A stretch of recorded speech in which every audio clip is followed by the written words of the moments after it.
안녕하세요. 주식으로 부자 되고 싶은 남자 주부남 원기둥입니다.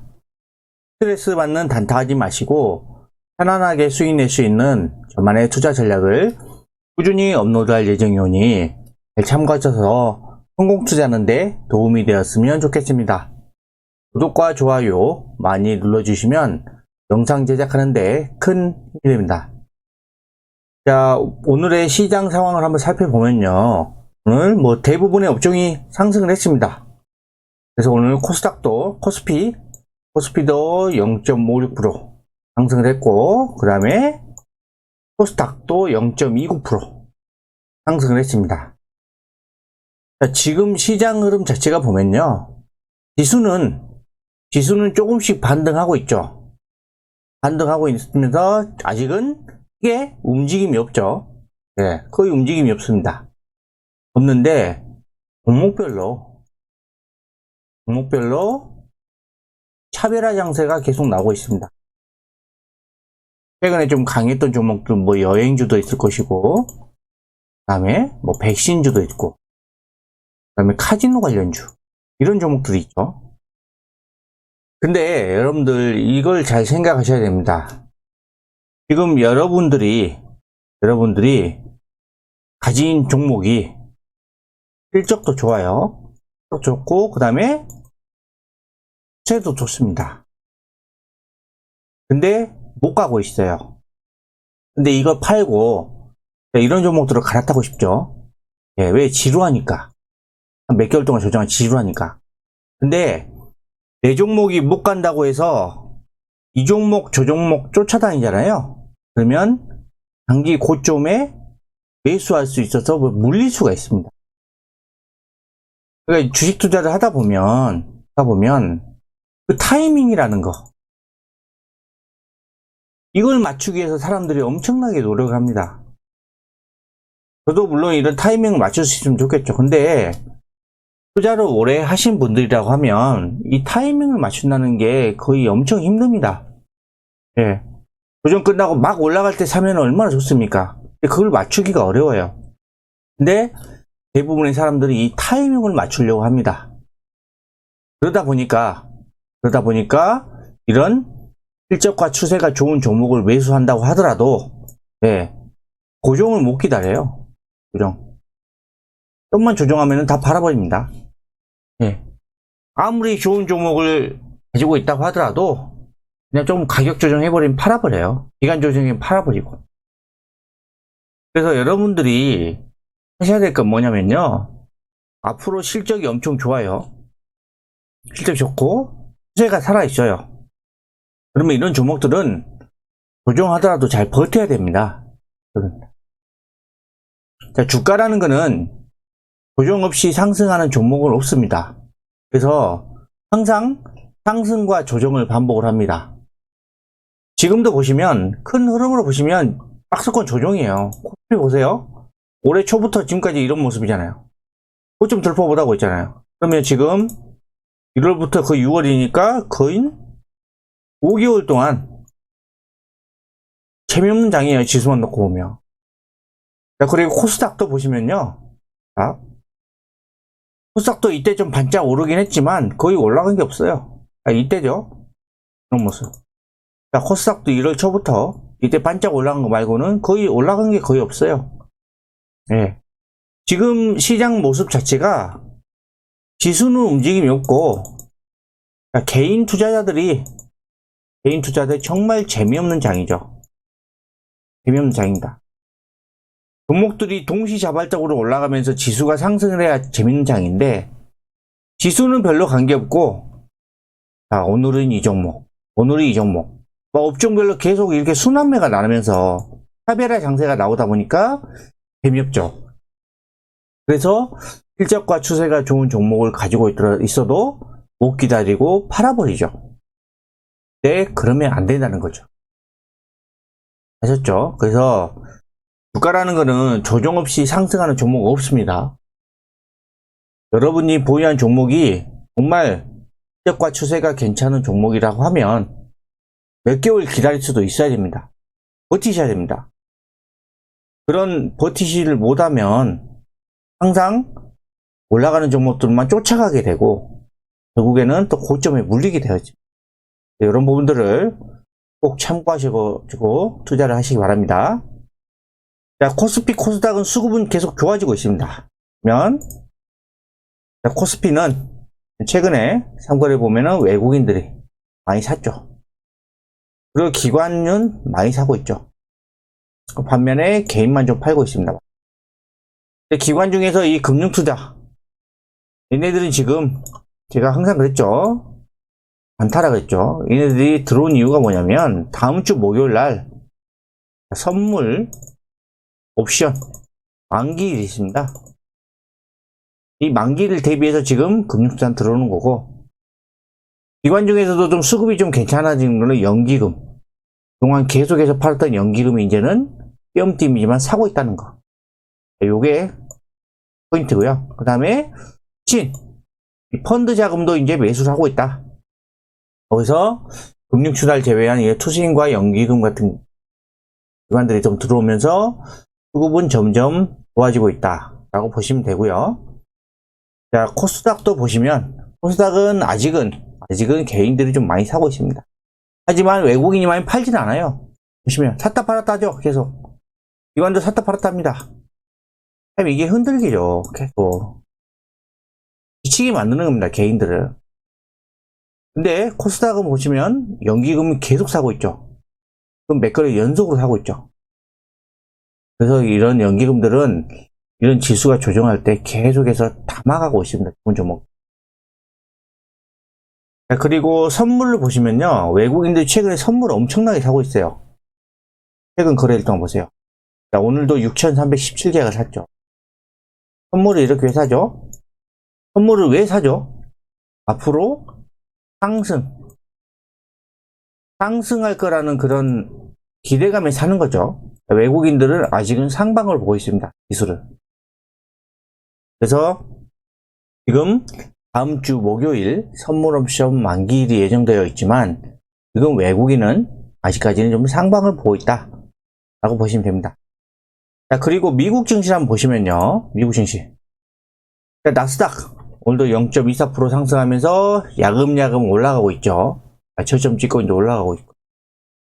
그 다음에 S&P 500 지수 또 계속 야금야금 계속 올라가고 있습니다. 거의 문제 S&P 500 지수는 전고점 돌파 직전이죠. 그리고 필라델피아 반도체 지수. 자, 이게 제일 강하게 올라오고 있죠. 필라델피아 반도체 지수. 네, 필라델피아 반도체 지수도 보시면 2월 중순부터 지금 이런 모습들 박스권에 갇혀있죠. 그래서 반도체 종목들이 못 가고 있는 겁니다. 근데 지금 보세요. 반도체가 강하게 올라오고 있죠. 그래서 미국 증시도 최근에 바닥을 찍고 지금 강하게 반등을 하고 있다 라고 보시면 되고요. 또 시가총액 상위 종목들 보시면 코스피가 대부분의 종목들이 올랐죠. 그 중에서도 뭐 하이닉스라든가 네이버가 1%대로 강세를 보였고, 그 다음에 카카오가 3% 강세, 그 다음에 삼성물산이 3% 강세를 보이면서 뭐 시총 상위 종목들은 대부분들이 좀 상승하는 흐름들이 나왔습니다. 그리고 코스닥도 보시면 시총 1, 2, 3위는 조정을 했는데 그 다음에 그 이후에 종목들은 대부분이 강세를 보였습니다. 자, 그리고 지금 보시는 화면은 원달러 환율입니다. 원달러. 자, 제가 환율에 대해서는 분명히 어느 정도 상승했다가 꺾일 거라고 했습니다. 지금 어떤 모습이죠? 자, 환율. 제가 여기라 그랬죠. 여기가 저항선이라고 그랬습니다. 340. 여기는 넘지 못할까. 여기도 올라가면서 여기까지 못 올라왔죠. 그러고 나서 환율이 뚝 떨어지고 있죠. 오늘 보시면 여기 있죠. 4월 29일 저점이 1105원이었는데 1105원 07원이었는데 오늘 저점이 1105원까지 해서 여기 저점을 깨버렸습니다. 이게 급락을 하고 있죠, 지금. 환율이, 원달러 환율이 급락을 한다는 거는 워낙 강세죠. 강세가 되면 외국인들이 계속해서 매수할 수 있는 좋은 요건이 되는 겁니다.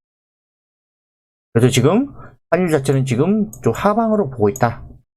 수급이 좋아지고 있는 겁니다. 지금 현재. 그리고 오늘 관심 뉴스를 한번 보겠습니다. 자, 보시면 먼저 자율주행차랑 전기차랑 수요가 폭발할 것이다. 자, 이거에 대해서 모르는 사람 없어요. 다 압니다. 그렇죠? 그래서 이제 차량용 반도체 지수가 주가들이 좀 가속 페달을 밟을 거다. 그래서 차량용 반도체는 쇼티지가 이 공급 부족이죠. 공급 부족 현상은 말까지 계속 지속된다.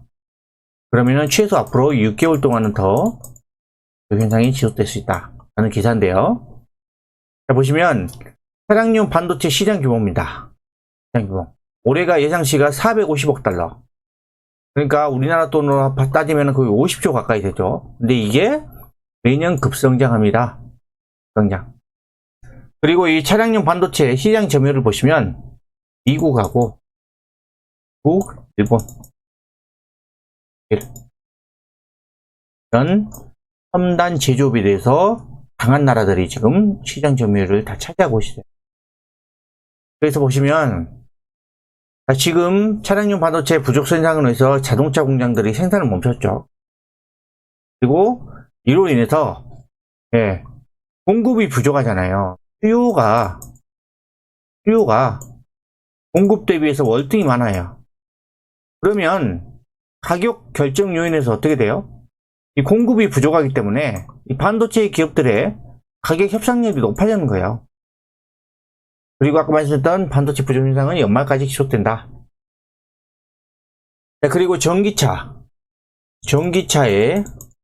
제가 알기로는 차량용 반도체 부품이 한 200에서 400개 정도 들어가는 걸로 알고 있습니다. 근데 앞으로 이 전기차 다음 차가 뭐예요?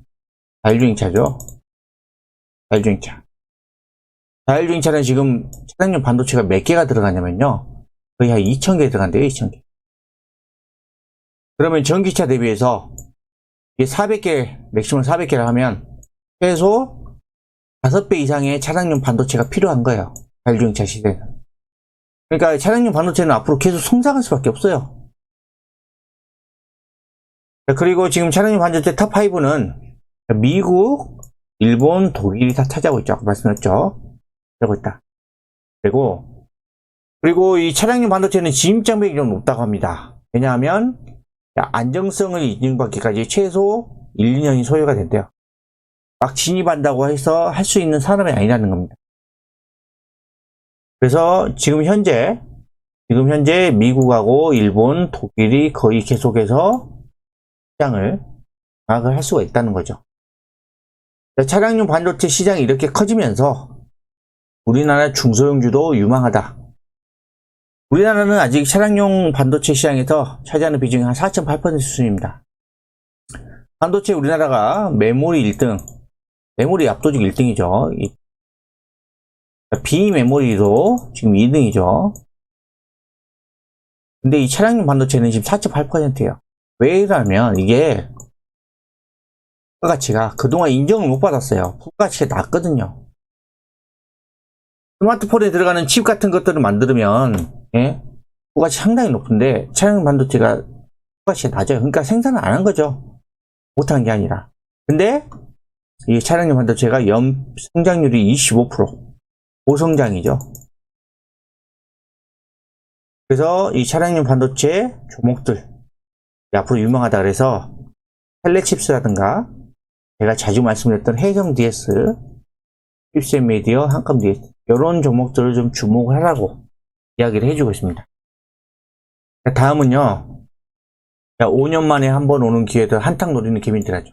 자, 이게 뭐냐면 대선 테마주입니다. 사람들이 화끈한 걸 좋아합니다. 화끈한 거. 이런 테마주 같은 거 한탕 노려가지고 크게 돈 벌려고. 근데 여러분들 이 화끈한 거 좋아하잖아요.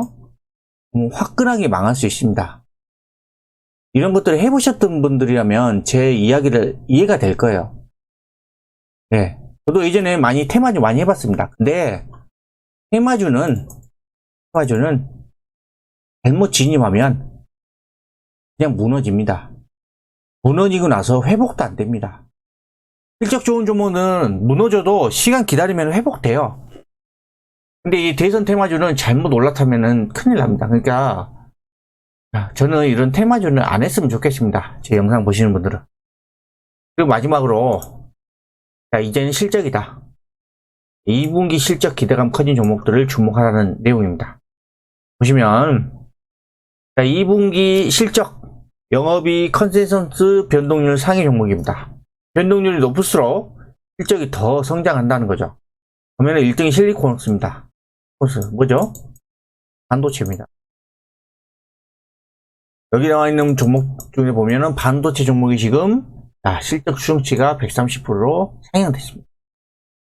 제일 좋죠, 반도체. 그 다음에 호텔신라 면세점. 그 다음에 2차전지 SK이노베이션. 그 다음에 엔터주, 석유화, 금융, 푸드, K푸드, 이런 종목들. 근데 여러분들이 여기서 주목하셔야 될 거는 가장 큰 거는 반도체. 실리콘웍스 이외에, 여기 나와 있는 이외에 다른 반도체 종목들도 실적이 고성장할 겁니다. 그리고 3분기까지 계속 이어질 가능성이 높습니다. 그러면 어떤 종목들을 가지고 있어야 되죠? 당연히 이거죠.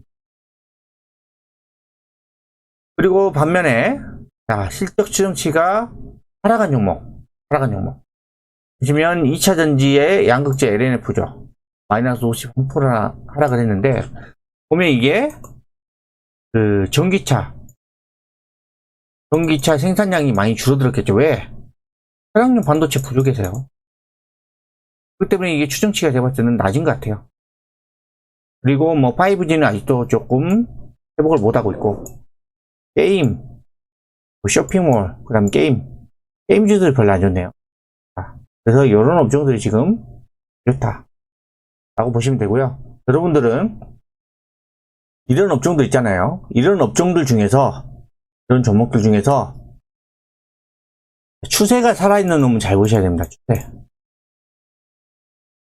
실적은 좋은데 이렇게 추세가 이렇게 무너지는 종목들이 있어요. 이런 종목들은 좀 조심하시고, 실적은 좋은데 이렇게 올라가고 있구나, 아니면 그냥 옆으로 횡보하고 있는 종목, 여러분들이 이런 종목들을 좀 주목을 하셔야 돼요. 아셨죠? 지금까지 제가 설명드린 내용에 대해서 공감하신다면 구독, 좋아요 부탁드립니다. 그리고 마지막으로 좀 종목들 차트를 보면서 좀 설명을 드리겠습니다. 먼저 해성DS, 제가 말했죠. 차량용 반도체. 이게, 이 종목이 2월 18일부터 2월 중순부터 지금 3개월 넘게 조정을 하고 있습니다. 조정하고 있죠. 근데 이 종목은 어떤 모습이에요? 그냥 이런 모습이 아니죠. 올라갔다 그냥 이런 모습이잖아요. 옆으로 횡보하고 있죠, 횡보. 네. 이런 종목들은 여러분들이 주목을 하셔야 된다는 거예요. 그리고 최근에 보세요. 기업들, 외국인들 좀 들어오고 기관들 좀 들어오고 있죠. 좋아질 수밖에 없어요. 차량용 반도체는. 지금 단순히 이 조정을 못 기다려서 사람들이 막 팔고 있는 거지, 이 종목은 실적이 급증을 하고 좋아질 수밖에 없다는 거예요. 이런 종목들 여러분들이 관심을 가지셔야 돼요. 그리고 한솔케미칼, 제가 이 종목도 유튜브에서 집중적으로 분석을 해드렸죠. 근데 결국 이 종목도 보세요. 실적이 워낙 좋고 조정을 하더라도 다시 올라오잖아요. 21선 올라타면서. 그리고 보세요. 외국인들 보세요. 수량. 외국인 안 팔아요. 외국인들 수량을 보세요. 올라가잖아요. 외국인들 계속 사고 있죠. 이런 종목들을 여러분들이 계속 관심 있게 지켜보셔야 되는 거예요. 실적과 추세가 좋은 종목. 그리고 최근에 때 제가 유튜브에서 집중 분석해 드렸던 하나머티리얼즈, 이거 보세요. 유한은 팔고 있지만 외국인들 보세요. 이렇게 하고 있죠. 안 팔아요, 외국인들. 지금 이렇게 조정을 하고 있지만 언제 또 이렇게 강하게 치고 나갈지 모르는 종목입니다. 왜냐하면 아직도 실적 대비 고평가가 아니기 때문입니다. 실적이 워낙에 급증하기 때문에 이런 종목들은 다시 강하게 상승할 수 있다는 거죠. 그리고 KG 케미칼, 제가 이 종목도 자주 말씀드렸죠. 2차전지 양극재에 들어가는 소재, 황산니켈의 세계 1위 그 회사 KG 에너캠을 자회사로 가지고 있는 회사죠. 이 종목도 보시면 계속해서 추세가 어때요? 계속해서 우상향하고 있죠. 저점을 높여가면서. 이런 종목들로 관심을 가지셔야 되고, 그 다음에 APTC, 이것도 제 영상을 보신 분들이라면 자주 보셨을 겁니다. 자, 이 종목도 어때요? 지금 4월 20일 날 고점을 찍고 지금 1개월 반 정도 조정을 하고 있죠. 근데 차트가 무너지고 있나요? 아니면 쉬고 있나요? 쉬고 있는 모습이죠. 쉬고 있는 모습. 근데 최근에 이렇게 쉴 때 어때요? 외국인들은 금야금 사고 있습니다. 외국인도 사고 있죠. 왜? 얘도 실적이 엄청나게 좋거든요. 보시면 알아요. 이게 엄청 좋습니다. 자, 그리고 카카오가 오늘도 좀 강세를 보였는데, 저는 이 액면보다 후에 상장했을 때 있잖아요. 이때 4월 15일 날 이 고점을 넘어설 수 있을지는 의문입니다. 왜냐하면 카카오가 실적도 좋고 성장성이 좋지만 좀 고평가입니다. 그러면 현재 퍼가 348배고요. 12개월 후에 주당 순이익을 기준으로 봐도 퍼가 64배입니다. 그래서 저는 이 카카오가 여기를 넘어설 수 있지만 좀 여기를 넘어서는 건 좀 회의적으로 좀 보고 있습니다. 실적이 받쳐줘야 더 올라갈 수 있는데 저는 잘 모르겠네요. 이 종목은 좀 더 지켜봐야 될 것 같고요. 그 다음에 HMM, 이건 조심하라고 했죠. 계속해서 조심하라고 했습니다. 네. 지금 보시면 기관은 계속 털고 있죠. 계속 팔았죠. 외국인이 좀 사면서 버텼는데 외국인도 이제 조금씩 하고 있습니다. 이 종목이 지금 공매도가 엄청 급증하고 있다 그랬죠. 공매도 타겟은 뭐예요? 주가가 급등한 종목들이 공매도 타겟이에요. 이 종목은 아직은 버티고 있지만 결국에는 좀 무너질 거라고 저는 보고 있습니다. 그리고 자동차 완성차는 못 가지만 이 부품업체도 보세요. 중소형주 이런 애들은 좀 날아가고 있죠. 지금 대형주는 좀 지지부진합니다. 삼성전자도 마찬가지고 현대차도 마찬가지고 지지부진하죠. 근데 이런 중소형주들은 탄력적으로 움직이고 있다는 거 아시면 되고요. 그 다음에 SK하이닉스도 이제 저점 찍고 조금씩 올라오고 있습니다. 아까 말씀드렸죠. 필라델피아 반도체 지수 지금 강하게 반등하고 있다는 거. SK하이닉스 안 갈 수가 없습니다. 그리고 삼성전자는 아직도 뭐 누워있죠. 그럼 고점 대비해서 지금 몇 퍼센트 하락했나요? 한 16%. 진짜 개인들이 이 구간 엄청나게 지루할 겁니다. 못 버티죠. 못 가니까. 근데 보세요. 지금 개인들이 이렇게 많이 사놨는데 주식을 개인들이 삼성전자를 엄청나게 샀잖아요. 주식을 모르는 사람도 그렇고. 근데 이 개인들이 주식을 산 거를 외국인과 기관이 끌어올려 줄까요? 그래서 지금 주가가 이런 모양이에요. 삼성전자는 지수하고 밀접하게 연관이 되어 있기 때문에 다음 주 목요일 날 선물옵션 동시 만기일 지나고 나서 이제 어떤 모습이 나올지 한번 해볼 필요는 있지만 아직은 조금 계속해서 지지부진한 모습입니다. 그리고 철강주 포스코도 이제 좀 조정하고 있죠. 5월 10일까지 이때 뭐 철강주 뭐 가격이 급등하네 뭐 중국 감산하네 이랬죠. 근데 그렇게 시끄럽더니 이제는 좀 쉬고 있습니다. 그리고 정유주가 오늘 급등을 했지만 정유주는 그동안 정말 못 갔어요. 보세요. 작년 10월 달부터 5만원에서 10만원이니까 이제 2배 올랐어요. 조선주보다 더 못 갔습니다. 그래서 이렇게 저가 메리트가 있어서 올라간 거고, 그러면 조선주 보세요. 조선주는 거의 3만원짜리가 10만원까지 갔으니까 3배 올랐죠. 많이 올랐죠. 네. 저는 이 현대위포조선도 오늘 급등을 하고 있지만 저는 이 고평가라고 생각되는 게 뭐냐면요. 자, 현재 지금 퍼는 나오고 있지 않지만 앞으로 12개월 후에 주당 순이익 기준으로 퍼가 51배예요. 고평가예요. 이런 종목들이 지금 삼성전자나 SK 하이닉스, 그 다음에 현대차 같은 종목들이 움직이지 않으니까 지금 조선주들이 이제 움직이고 있어요. 정유주도 그러고 해운주도 그러고. 근데 얘네들은 보세요. 실적만 놓고 보면 고평가잖아요. 이런 종목을 따라갈 자리가 아니라는 겁니다. 제가 봤을 때는. 여러분들이 보셔야 될 거는 제가 아까 말씀드렸죠. 말씀드렸습니다. 실적이 급증하고 회가 살아있는 종목. 실적이 급증해야 됩니다. 실적이 받쳐주지 않으면 결국에는 하락할 수밖에 없습니다. 아셨죠? 지금까지 오늘 주식시장에 대해 알아봤는데요. 영상이 마음에 드셨다면 구독, 좋아요, 알림 설정 부탁드립니다.